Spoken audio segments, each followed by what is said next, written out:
Napakasaya ko. Alam niyo ba kung bakit? Si PBBM, nilagdaan po ang isang batas na bawal ng mangutang ang Pilipinas.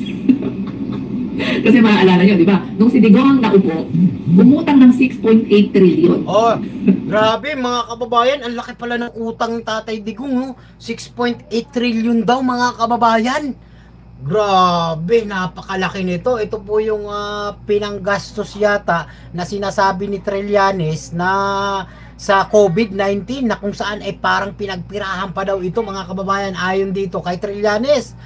Ipapanood ko yan sa inyo mga kababayan dahil may video tayo mismo kay Trillanes mga kababayan. At nako po mga kababayan, dito na magkakaalaman, no, kung sino po talaga ang kurakot at hindi mga kababayan. Kasi sa panahon ni PBBM, hindi si BBM nangungutang nang hindi niya binabayaran, no? At bagkos binabayaran po ang utang ng Pilipinas. O, pakinggan natin mga kababayan, ha? Pero ang nagastos lamang, ang liquidation lamang is 500 billion. Hindi umabot ng 1 trillion. So nasa ng pera, di ba? Ano talagang puro puro nakurakot yung inutang na pera. Hindi ka nabayaran yung mga COVID-19 workers natin, di ba?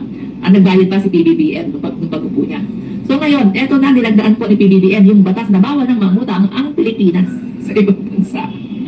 So yung uupong presidente sa 2028, hindi na siya pwedeng mangutang. So pagkasyahin niya, i-budget niya yung mga yung nakokolektang tax, yung tax from taxpayer.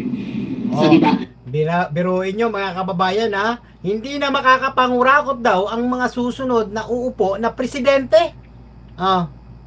Mga kababayan, kasi nga po mga kababayan, bakit? Kung ito ba ay totoo talaga mga kababayan na nilagdaan na ni PBBM na bawal mangutang ang Pilipinas, nako po, ay magbabayad na lang tayo ang ibig sabihin ng utang natin, no? At yung mga tax na ay siyang ipangbabayad doon, no? At yung gagamitin na budget, no, galing sa mga tax, mga kababayan, kaya naman di ba? O si BBM nga, saan ba si BBM kumuha ng budget mga kababayan para paunlarin ang bansa natin? Tingnan nyo po, mga foreign investor, malaki po ang pumapasok sa Pilipinas. Di ba? So kayang-kaya po na hindi tayo mangutang, no? Kung ito man ay totoo, mga kababayan. Kasi kababayan, dapat lang talaga para sa akin, no? Mga kababayan, naniniwala po ba kayo na pag si BBM talaga ang nakaupo at siya na lang ang maging presidente, mga kababayan? Nako, dapat nga baguhin ang 1986 Constitution ba yun? O 1987, tama po ba? Na kung saan, kung sino yung presidente na dapat na maglingkod at may pakinabang, no? At malasakit sa taong bayan, mga kababayan, at pakinabang sa mga Pilipino. Nako po mga kababayan, dapat talaga na si BBM na lang ang maging presidente. Sir Manuel, shoutout ta. Susana, shoutout po sa inyo. Di ba?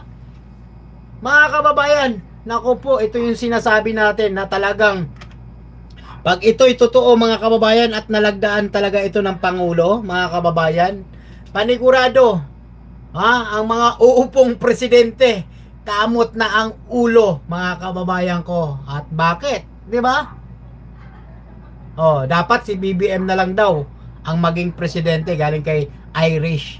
Ay mga kababayan, sa hindi pa po nakapag-like, share, subscribe sa ating YouTube channel, mag-subscribe po tayo para lagi po kayo updated sa tuwing nagla-live tayo, no? May mga update po tayo mga kababayan. Hello sir, good afternoon po, watching from here in Hong Kong. Galing po ito kay Ma'am Susana.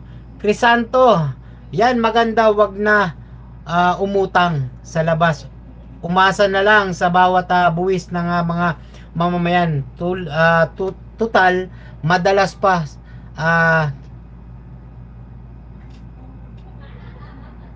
madalas pa sa kintod ng aso ang pagtaas sa buwis. Totoo yan.